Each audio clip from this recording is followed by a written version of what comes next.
Live from the Pickleball Giants studios in San Antonio, Mike Taylor and Sam Freese. All right. All right. Even today tested the most staunch Dak Prescott defenders, which I am one. And I hate to be such a Dak Prescott defender, but because you people are so stupid when it comes to analyzing him as a player, I feel like I have to over-defend him, which is silly. But even the most staunch defenders of not just him, but that entire team get pushed to the brink today. But at the end of the day, the Cowboys remain who they are, and they still have their 20-plus year recent history and not so recent history. And the NFL sucks. If you don't, again, and we'll start off today by saying... jump in here with the chat. Jump on the chat and tell me how shitty they look today. And I'll just counter with, well, they're 10-3. And they just had one of the most fantastic defensive goal line stands of the season, if not the most impressive one of the season, followed by some of the most clutch quarterback performance you'll see by Dak anytime, anywhere. So as we get started today, again, the lead story is that the defense, with the game on the line, stood up and stuffed the Texans. And then with the game on the line, Dak Prescott leads an 11-play, 98-yard drive in winning time, and he's as clutch as it gets. And the Cowboys have now won 10 games for the second year in a row, which is the first time since 1995, 1996 that the Cowboys have won back-to-back 10-win seasons. And it somehow it feels awful. I feel fine. That's not true. Puma will attest I was bitching. I was getting ready for my post-game lecture had they lost, because I would have been pretty pissed. I'm not sure the lecture's that much different.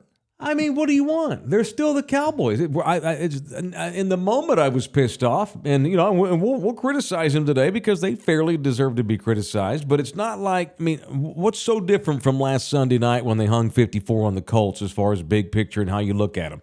All of a sudden now, you all those feelings from Sunday night are all gone. It's the same team. I mean, not that they're all gone. It's the same league. But a defense that created all those turnovers Sunday night that allowed you to score 33 points in the fourth. I mean, because go back to Sunday night.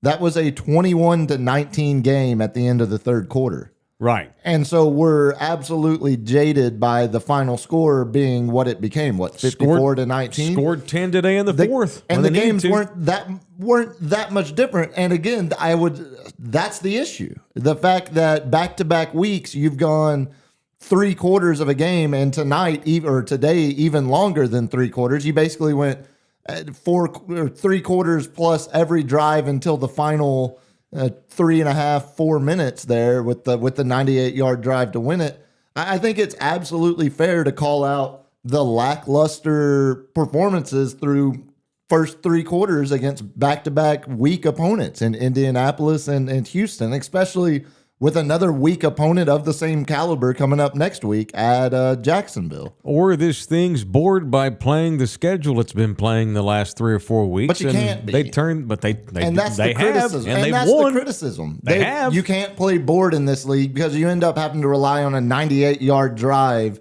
on your final possession to beat the worst team in the league, unquestionably which was only worst set team. up by the defensive stand at the end of the game on that horrible interception by Dak. When the defense had been mediocre all day. Micah Parsons didn't do jack shit. Are we going to pick on him? Or are we just going to save it for Dak? Because he didn't do anything either. He's supposed to be the star of the defense. He didn't do anything. I think at some point there's a conversation to be had about the fact that Micah has only recorded sacks in 6 games this season. Yeah, that's not good. And yeah, every single time he's gotten 1, he's gotten 2.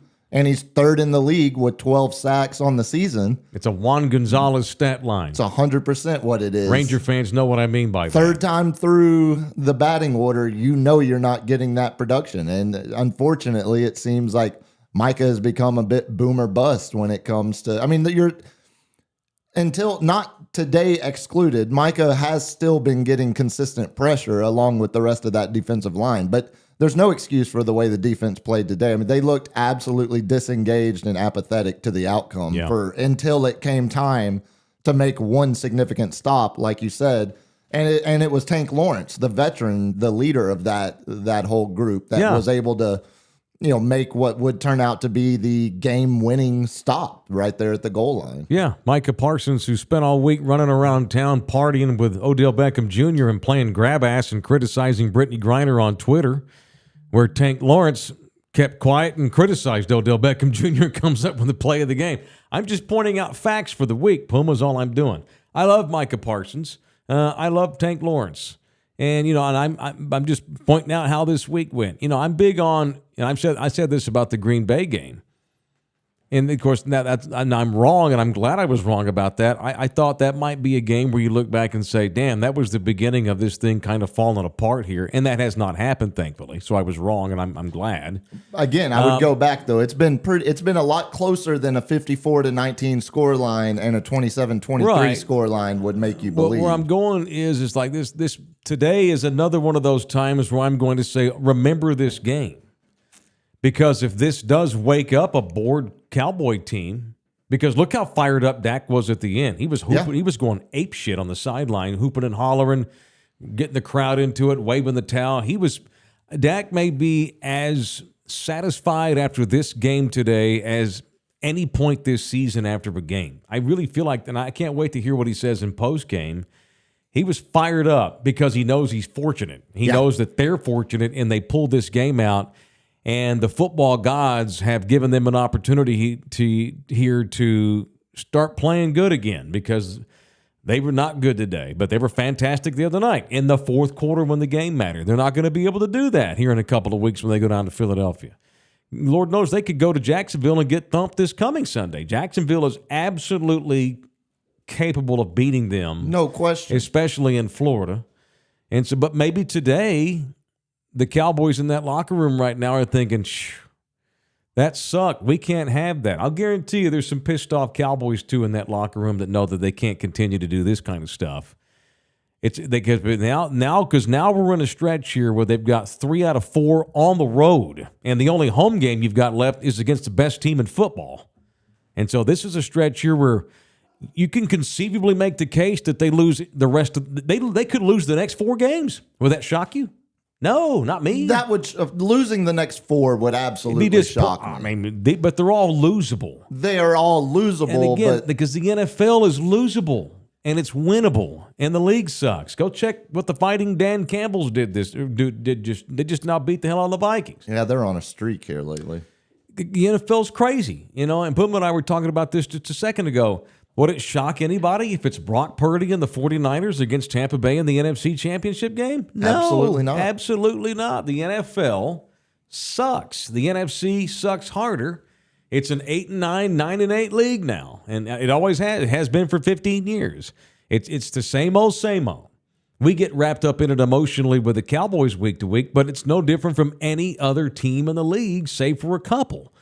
Maybe a couple at the top and a couple at the bottom. For about 27 or 24, 5 other teams in the league, their fan base rolls through the exact same roller coaster that Dallas fans do week to week. We're just more in tune with what we're doing here in Texas in our Cowboy bubble.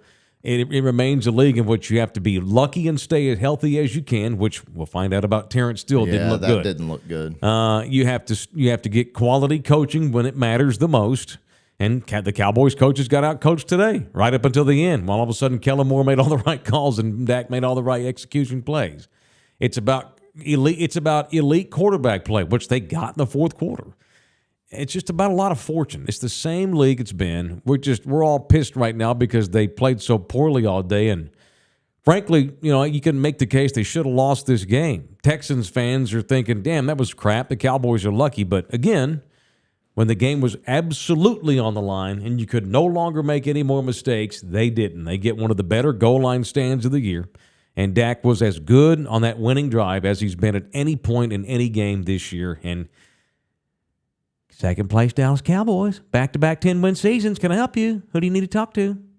First time since 95, 96. Last time they were this good, 2 years in a row, Troy Aikman was the quarterback in his prime. So it makes you crazy, but it's true. No, it makes me absolutely feel awful about celebrating back-to-back 10-win seasons because sober us. Because I mean, again, in a game where Dak throws his first second half interception of the entire season, he also leads them to a 98-yard game-winning touchdown. That's the Cowboys. That's Cowboys. That's the microcosm. That's the team we live and die by week in and week out. And that's why you can't celebrate. There's not a whole lot of good feeling or good reason to celebrate back-to-back 10-win seasons of a team that we continue to say we've seen this script. We've read this script. We know what this looks like. That's why the Jacksonville game is now even more interesting to me because they're not The Cowboys are not the 54-19 team we saw, but they're not the need a 98-yard drive to beat the 110-1 Texans team. They're somewhere in the middle of that, and that's why the performance against Jacksonville gets even more becomes more of a barometer to let me take a feel of where this thing's leadership is, where this thing, where the mental fortitude is to be able to put a terrible performance like that behind them. Because again, the biggest game left on the schedule is hosting the Eagles Christmas Eve. So I mean, looking at how they perform against Jacksonville will go a long way to let me know how much actual mental strength this thing has, or how much faith we should actually buy into it. Because if they go out and have another lackluster performance against Jacksonville, then yeah, I mean, this is the same Cowboys team we've always seen. They go out and respond and blow the doors off Jacksonville and get ready for that big matchup against Philly, where there's a lot more confidence going into that. Or do they overlook Jacksonville and lose next week and still beat Philly? And that wouldn't shock me. Absolutely possible. And you said that's the biggest game of the year. Is it? It's only no, it may not be. What if the Washington game, week 17, a home game, and the postseason's on the line? You lose to Jacksonville, and it will, and that could be the case. I mean, it's just they're all.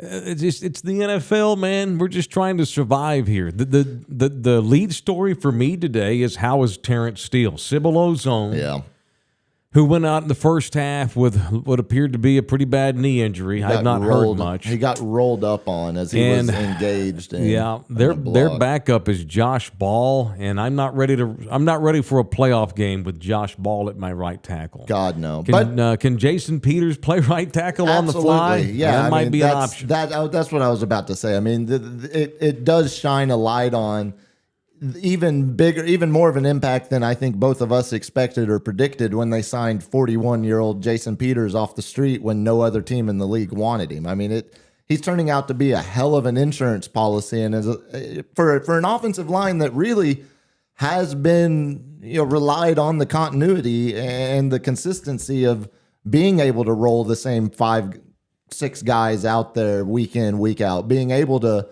put together some kind of a rotation to keep people fresh, or to, move people around in other packages, allow McGovern to, slide out and get more involved in when Kellen wants to get creative. I mean, the Terence Steele injury is outside of the Tyron injury in training camp. This is the first real injury for that offensive line, an offensive line that has outperformed a lot of the expectations. If we're just looking back at what we thought about this thing, especially after the Tyron injury, I mean, it felt like the offensive line was going to be a massive issue throughout. I mean, Biotish has just been given that job. He's never been challenged. He's never had to compete for it. He's underachieved. This year, he's been fine. He's been consistently above average. But, I mean, the fact that all of them have been consistently above average together and haven't had to throw a guy like Josh Ball in there, that's been the main strength of that thing. And you talk about seeing Josh Ball for extended periods of time. I do not have a whole lot of confidence in that former 4th-round pick.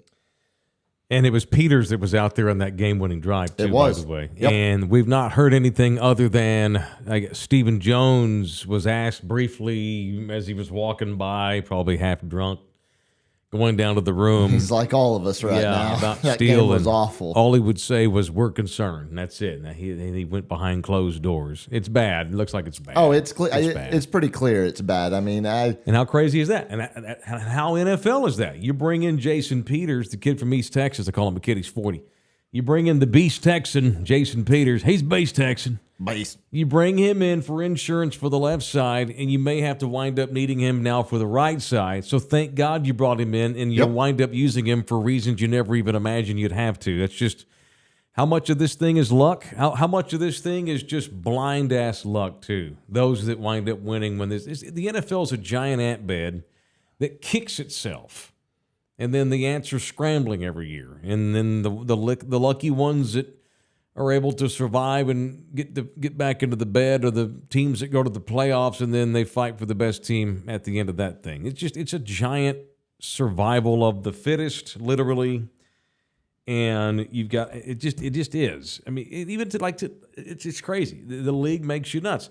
And the Cowboys make us nuts because we watch them every week. And Dak's all polarizing because he's got a star on his helmet. If he were the quarterback of the Steelers, no one would ever worry about this kind of stuff.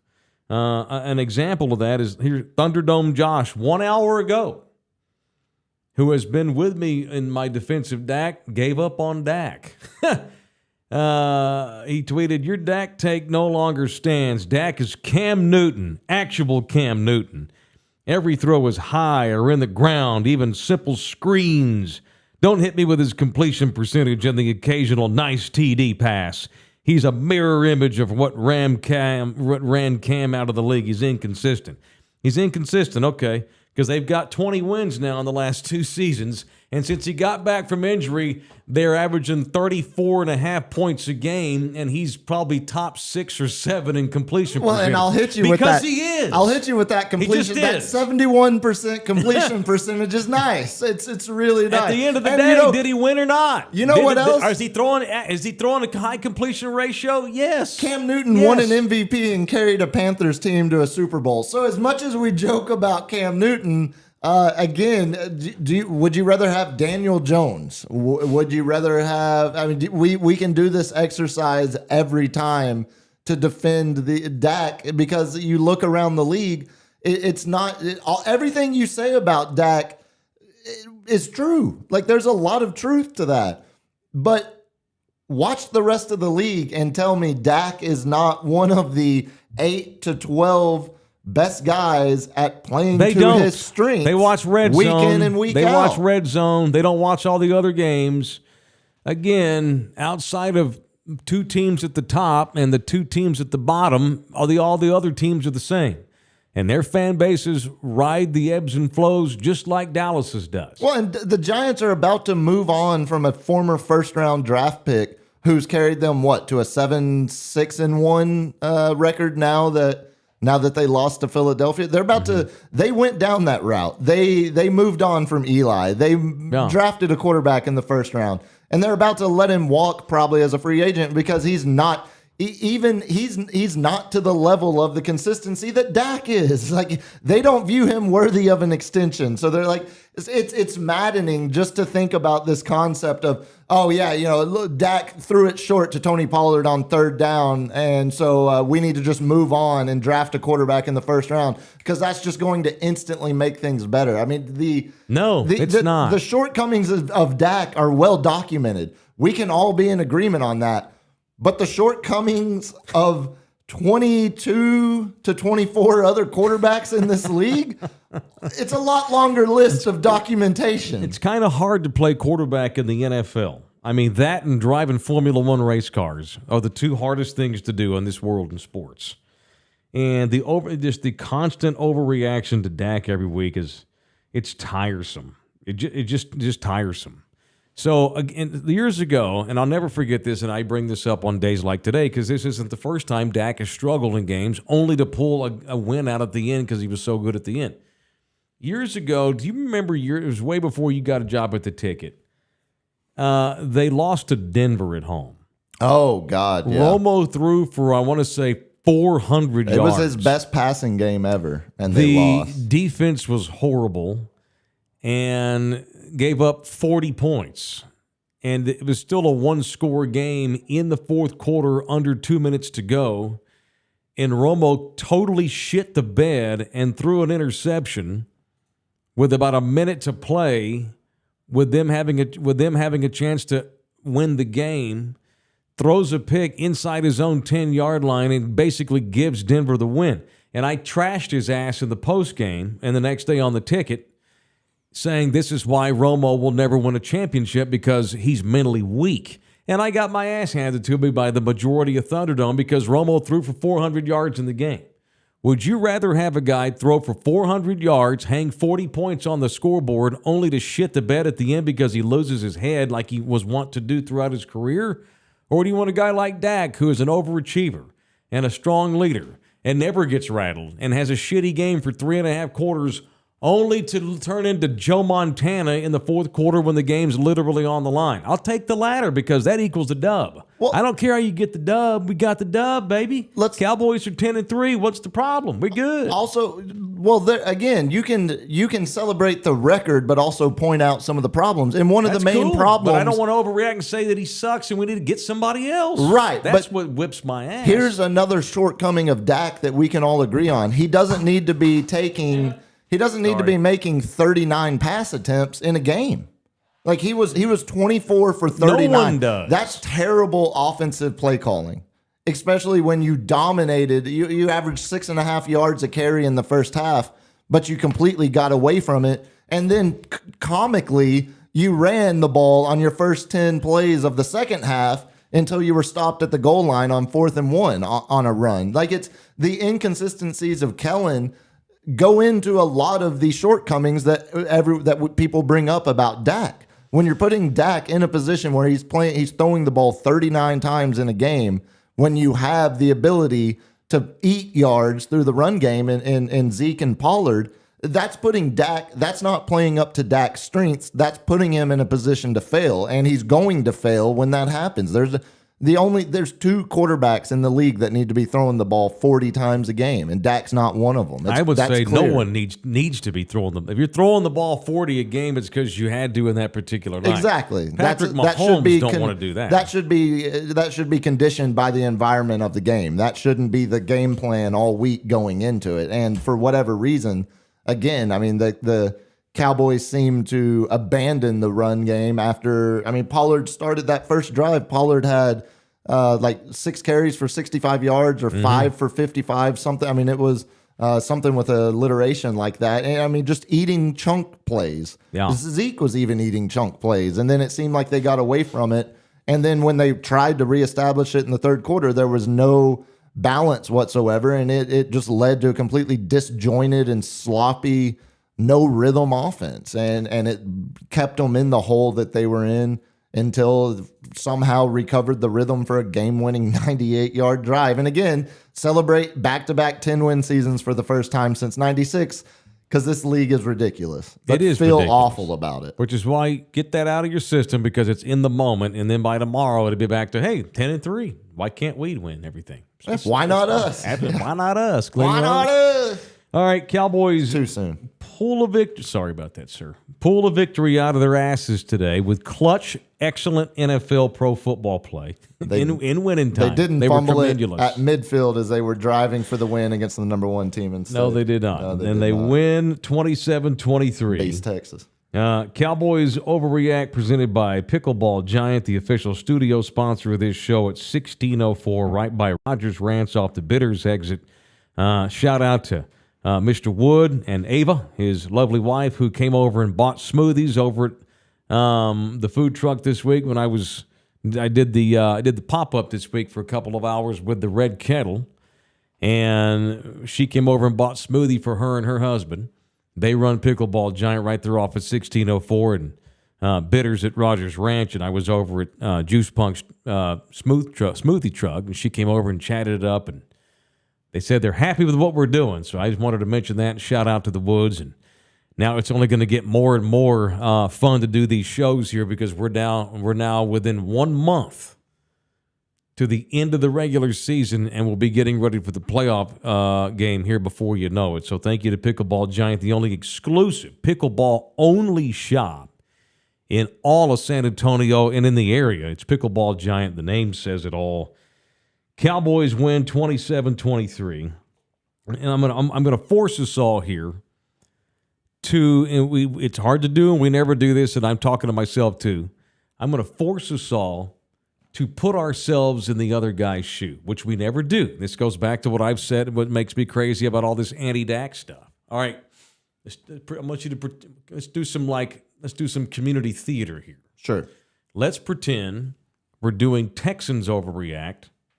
And we're sitting in, we're sitting over in the Rice Village in inner Houston right now.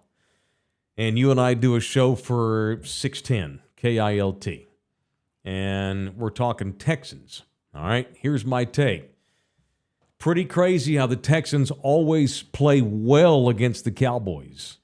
because here are the Texans with really no quarterbacks, which is why they're having to run two guys out there, and both played about as well as they can based on their limited ability. It's a Texans team without its first two wide receivers, and a couple of those guys made really clutch catches today to keep the Texans in the game. And the defense was flying around pretty good. For some reason, maybe it's the interstate rival. They get sick of hearing about the Cowboys all the time. The Texans always play good against the Cowboys, and so even though Houston loses, which is a good thing because I'd like the Texans to get the number one pick, you saw some things here you might be able to build on going into next season. And if you're Lovie Smith, you got to be at least kind of pleased that you came in on the road and played a 9-win team, averaging 35 points a game with Dak Prescott, and damn near beat them. And at the end, of course, you shit the bed, but at the end of the day, the Texans played pretty good. So there's some things to feel good about if we're the Texans. Okay? Community theater with me. Yeah, no. So let's look I'm making a point here. So let's look at the upcoming mock draft and try to decide who we're going to take, not only with the number 1 overall pick in the draft, but should we go actually defense with that first pick and try to hope that one of the quarterbacks slides to the top of the second round where we can take them with our first pick there? Because there's nothing to really take away or talk about from this season because it's so dark and dreadful to be a Texans fan right now. But for whatever reason, they always find a way to play up against Dallas. Isn't that crazy? Yeah. Well, what's it called? The Governor's Cup? Yeah. Isn't that the made-up trophy that they... Cool. Yeah. I mean, Texans are the owners of it. Thank you, Greg Abbott. But apparently they care about it so much they couldn't find it in time to ship it to Jerry World because they literally didn't know where the trophy was that celebrates the winners of this deep rivalry. I might start doing this bit after every close Cowboys victory or loss. The other guys get paid too. Is the point? Yeah, That's it. And Houston played fine for their limited skill. They played pretty well, and hell, they stuffed Deshaun Watson last week. The only reason why they lost to the Browns is but Cleveland scored on defense and on a punt return. Mm-hmm. If it wasn't for that, they would have beaten Cleveland last week and sent Watson's ass home a loser.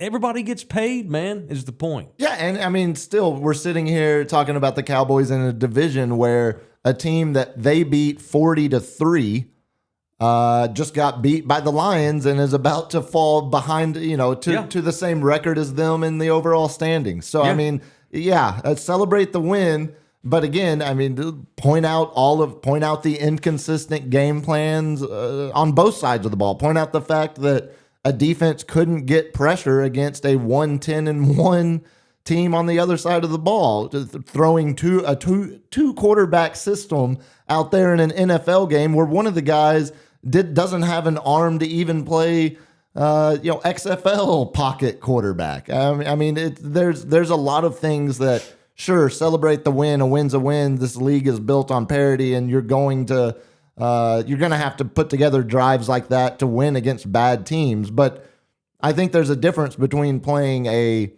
5-7, 4-8 team versus struggling to get past a 1-10-1 team who is already looking at mock drafts and getting ready for the offseason. All right, you can subscribe to our YouTube channel. It's Love You Hard TV. You can smash that like button in the face, is what my twins like to say.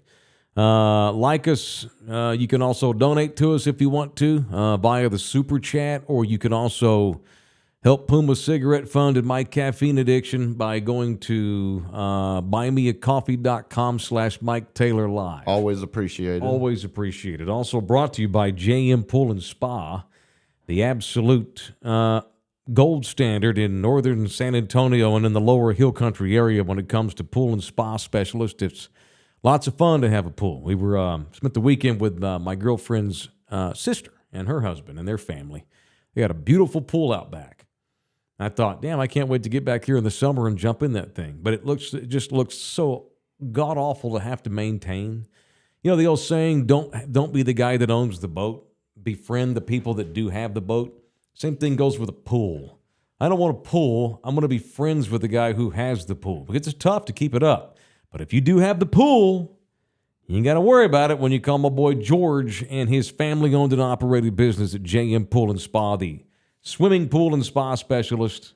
Go see them, and they'll take care of your pool and your spa for you. Okay, Cowboys win over the Texans 27-23. We're all pissed off and emotional. But I maintain what I have said. I'm going to get called a homer, but I don't care. I think if they go into Jacksonville next week and do win, and then find some way to beat the Eagles, will this game today have any bearing on the Eagles game? Basically, maybe just from a wake-up call standpoint. Maybe this was a wake-up call. Hey, because like I said, you're getting paid. Stop showing up bored. Because they were bored last week. They were bored today. Yep. Hey, dude, you're getting a shit ton of money every 2 weeks. And now that it's nut cutting time, we're down to the last 4 weeks. You got 3 of them on the road. You probably just lost your starting right tackle for the. I mean, that looks season ending. Is what it sounds like. Safe to say. So why don't we get our asses together and earn that paycheck by playing 4 quarters of good football next week? This could actually be a good thing, Puma. I'm just trying to keep it real. Yeah, and that's why, you go back to the Packers game. You can argue losing that was a wake-up call. You could argue it could have been even more of a wake-up call if they had lost this game. I mean, it's all hypothetical, and we're all just throwing around, our best guesses about what's going to get that locker room to react. Yeah. But I mean, that's why it's a week-to-week barometer test with this Cowboys team. As Cowboys fans, that's the case every season. Even a 13-3 season doesn't feel good. It doesn't make you feel confident. They went out the rest of this year and they go into a first-round matchup on the road against Tampa Bay. How much confidence do you have in that team? Not much. Not much. But that doesn't change. If they blow Houston 35-0 today, blow them. Let's go blow them out. Not blow them. So to speak. 35-0. That's not going to change anything you and I talk about the week leading up to the first playoff game. Absolutely not. And I guess that's because why. Of them. And again, that's where the nihilism of being a Cowboys fan just starts to taint every conversation you have after each one of these games. I mean, that's where I think unless we see, I don't know what it would take me to see in the course of these last 4 games where I would say, you know what, we are the clear-cut best team. The Cowboys are the clear-cut best team in the NFC, and I have confidence that this is going to be a deep playoff run. I don't know what I'm soliciting to try to reach that level of satisfaction with them or confidence in them, but I think it's also, I think they're as close as any team not named the Eagles in the NFC right now. Everything we've said about them today, I still think when you look at the NFC, the Vikings are fraudulent. Every other team in the Cowboys division is fraudulent except Philly. The Buccaneers have Brady, and that scares you, but nothing else. And they've got their own injury concerns, and they have no consistency so far through 12 games of the season. But that's also a Buccaneers team that 2 years ago were 6-6 and went on to win the Super Bowl in Brady's first year there. Right. So, I mean, outside of literally Philadelphia and Tampa Bay, there's just as much confidence in Dallas as I have everyone else. And that speaks more towards the teams that I'm comparing them to and not necessarily Dallas's own performance or my own level of confidence in them per se. Mm-hmm. But I mean, with Garoppolo missing time now, that knocks the 49ers back down to that level. But all of that being said, like you said earlier, if it's a Tampa Bay, San Francisco NFC championship game, that would not surprise me. No. It would not surprise me that the NFC East makes no ripple whatsoever in the playoffs. And we're sitting here looking at, a Niners team led by their defense and a Buccaneers team that's out overperforming based on having the best human that's ever played the sport still on their roster playing quarterback. Right. So I mean, I think we can overreact, pardon the pun, to each one of these games week in and week out without losing the perspective on where the Cowboys sit right now, just in terms of confidence level, because there's not a whole lot of teams in the NFC that should elicit or garner much confidence.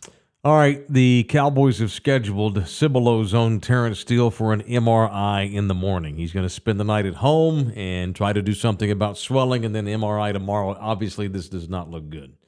By the way, the aforementioned GOAT, Tampa Bay, they're trailing the 49ers in Brock Purdy, 7-0 San Francisco in the middle first quarter.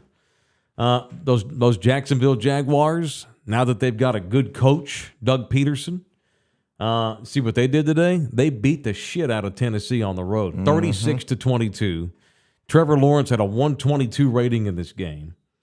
But the Cowboys could go in there and thump them by three touchdowns next week. Sure. Or not. Or not. The NFL, man, the Ravens. Are the Ravens good? Yes or no? Not without Lamar Jackson. Yeah, and he's out, and he's got a bad knee. They struggled to beat a bad Pittsburgh team today, 16-14. It's the league.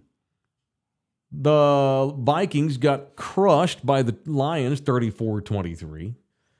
The Bills, in a hard-fought win, beat the Jets 20-12. It looks like they've turned it around, but they spent about a month looking pretty mediocre. It's the league, man. Just get through the season. You know, one more thought before we get out of here. Yeah. A recurring trend over the last few weeks. We haven't talked about OBJ yet.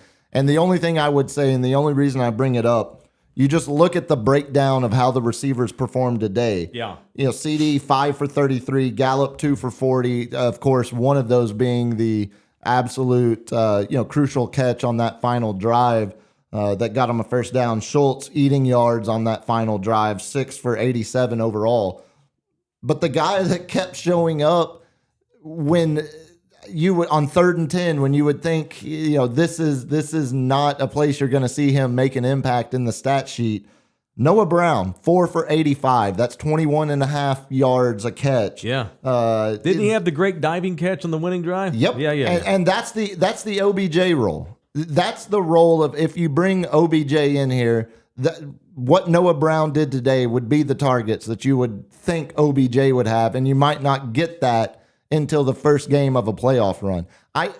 We're getting so close to, I'm as close as I've been to the point of saying, thank you, but no thank you for your services. Mm-hmm. Let's focus on what we have in the room. I agree. If you're still a free agent next year and we want to toy with this idea again, when it's arguably an even worse idea at that point to commit money to him, then yeah, that sounds like a Jerry thing to do. But right now, Noah Brown is more than capable of filling. And there's obviously, similar to Schultz, there's a massive level of comfort and safety that Dak has in making those throws to Noah Brown and Dalton Schultz on crucial third and long plays. Yep. And, those guys just seem to know the pocket that Dak is looking for, looking to break off those routes and, convert those. And not to say that Noah Brown is obviously not the player OBJ ever was, or probably is still at this current condition coming off the injury.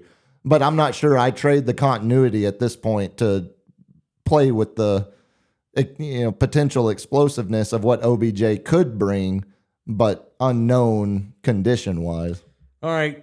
Show also brought to you by Texas Cheer Liquor, 9 locations in the area. It's fun to raise a glass and have cheers in the great state of Texas, and Texas Cheer Liquor is the home of the best liquor chain in South and Central Texas. 9 locations. Find the one nearest you. There will be one near you, I guarantee it, with 9 in the area. The official liquor store of Thunderdome and Overreact with us and radio show. It's Texas Cheer Liquor. Thank you to Texas Cheer Liquor for helping us with our show today. The Cowboys win 27-23. Everybody, look at this bitching on the right-hand side. Have you been able to see some of this chat? Oh, dude, it's awesome. An Eagles fan is absolutely just torching that comment section right now. Hey, East Coast asshole. That's what they do. Well, and celebrate. Like you have every right and reason to celebrate. I'm sorry. I'm just kidding, Tom. I didn't mean to call you an asshole. That's all right. Never. Tom just called somebody else an asshole. Oh no, Tom is well versed. Here's Tom. Your quarterback is so overrated and an asshole. Oh, okay. Called Dak an asshole. I mean, we can argue both points, I guess, Tom. I mean, what note Dak's do you have that he's an asshole? Yeah, let's start with that one. That's what happens when you argue with an Eagle fan. You can't bring logic into it because you'll get hit with, well, Dak's an asshole. He's an asshole. Dak's an Everybody asshole. knows he's an asshole. He's no Jalen Hurts. Am I right? I mean, come on. The Eagles act with more class than their fans and Cowboys could ever do. That's just so stupid. Jalen Hurts doesn't let his dog attack neighbors. He doesn't let his dog attack housekeepers. Hey, Jalen Hurts knows. Jalen Hurts grew up a Cowboy fan, bitches. How about that? And if Jalen got traded to the Cowboys, he'd be happy to get out of that dump of a city. See, I got involved in it. See, that's awful. That's a terrible thing to say. That's not true. Jalen Hurts is probably having a good time. Tom, appreciate your participation in the program. What'd they score on New York today? 48? Is that what it ended up being? Something like that. Yeah. They're a problem, man. I just don't want them to win. Because I say this every week, and it looks dumber every week. I don't believe they're as nearly as good as their record. No. I think that they are ripe to lose at home and get upset by I think somebody. they're good. I mean, I think They are good. I think any team that has a quarterback and an offense that can throw for 350 plus yards and then turn around and rush for almost 300 total yards, that's a creative, explosive, well-balanced, well-rounded offense. And adding a player like A.J. Brown that can take the top off of a defense is what the Eagles lacked. That didn't make them as scary last year as they are this year. I mean, but all of that being said, I don't think they are the scary 11-1 dominant playoff run in their future team that on paper everything would suggest they are. Oh, see, now it's just gotten real personal. One dude wrote, Zeke never got charged, and our shit-ass owner don't play the game. Okay, we're going to end with that. All right. That's a good... Hey, I'm 80 years old. Don't call me shit-ass. Yeah, leave Jerry out of this. By the way, Jerry's that's one of the better general managing offices in the NFL. It is. It just is. It's also one of the better talent scouts when walking through airports and looking to make some flight arrangements. Right. We can make fun babies and we can make pro football players. You bet your ass. All right. Thank you to RNR Autoglass, the official autoglass repair company of this show. R&R is right there by the airport at 281 in Tacoma. They will take care of you quick, especially when you mention us. You know, here's a fun bit. Don't mention us if you ever go in there. Test it. Don't let them know you're Thunderdome. Now, you won't get the discount, but you'll get quality service. It's not like they just take care of Thunderdomers. That's just how they get their reputation's earned. The things we say about them is not just because they're involved in us. They just are. They're mom and pop. They took a risk years ago starting a company, and quality service and customer service is what any small business wants to do. And now look at them all these years later, kicking booty as the best auto glass repair company in the city. And it's always top-notch when it comes to not just the job they do, but how they treat folks. But go ahead and tell them about us, and you will get the discount. The Taylor Especial, they take all insurances. It doesn't matter where you live in the area. They're easy to find right there by the airport at 281 in Tacoma. All right, so what's the Monday night game that'll knock me off the air 30 minutes early for the radio show tomorrow? Oh, God. I mean, that's a good question. I haven't even thought that far ahead. I'm about to head to a Christmas party at the buddy's bar that he owns in the neighborhood. See, now I need to know. Hang on, I'll tell you. Crap, I'm sorry. I bogged us down at the end. What do we got? Pat's Cardinals. Oh, okay. Yay. Pat's Cardinals. That sounds Sweet. awful. Yeah. Awesome. That does sound awful. Why? Why does it sound awful? Because the NFL. That's correct. Accurate. Because the NFL. How many times this year have we had? Who's playing at noon? Oh, so-and-so. Oh, that's an awful game. How many times do you say, wow, we'll stop down and watch the Thursday night game tonight? How many times has it been must stop down? NFL's boring. Well, and college is better. And you tell me you Way want better. less of the Chiefs in prime time, and that's literally why I say if it's not the Chiefs, I'm tired of the I Chiefs. probably don't give a fuck who it is because I want the Bengals. Because the Chiefs are one of the only 3 entertaining teams in this entire fucking league because the league is so awful. It's awful. So unless it's the Chiefs, I couldn't tell you who it is off the top of my head. I'll watch Tom Brady play every chance I get just because he's at the end of the end of the line. Fair. I want to watch Josh Allen. I want to watch Joe Burrow play the game. Bucks, Bills, Chiefs, Bengals. Cowboys, just because of the Cowboys. Sure. I like watching the Dolphins. I love that coach because he looks like my little brother. Yep. I like watching I'll give you that. So what are we up to? 5? Yeah. 4, not counting the Cowboys? Sure. I don't Eagles care are fun. I don't care to watch them though. Exactly, I hate because I seeing hate them. I don't like Right. them. The Packers aren't fun to watch anymore.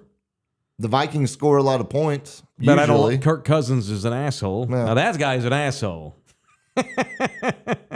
I like watching Seattle still because I like Pete Carroll and they got a kid that played at UTSA. Yeah, and that doesn't count because that means you like watching Geno Smith play quarterback. Right. A guy that some Cowboys fans would rather have instead of Dak. Oh, so my brother. enjoy the NFL. My brother. I'm glad we got the noon game window out of the way so we can watch the rest of the great football that will be played on this NFL Sunday. Yeah, we had to get that third-rate Dak Prescott out of the way so we can watch the rest of the better quarterbacks. Yeah, we got in to the burn NFL. that so we can get some real ratings the rest of the day All on right, real we'll quarterbacks. have Mike Taylor live on Wednesday night, presented by Texas Cheer Liquor at 8:30. Aren't we doing a fundraiser Wednesday night? That's correct. Okay. We're going to do a little Red Kettle fundraiser marathon. Yeah, we want y'all. Possibly. We're going to do $40 donations on Wednesday night, but don't do it now. You have to do it. You have to do it in real time. We're going to have like a little telethon Wednesday, and we'll do whatever topic y'all choose in the moment. As soon as you donate the money to the kettle, we'll do that Wednesday.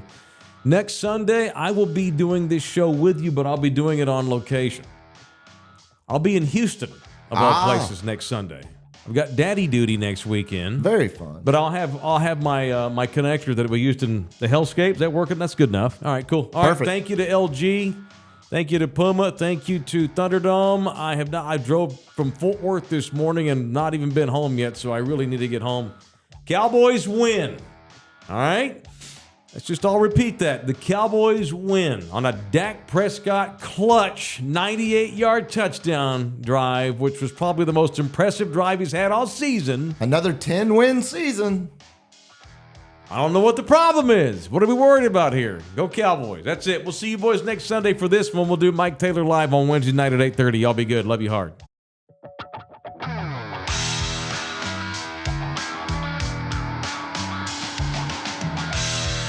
Overreact is brought to you by Pickleball Giant.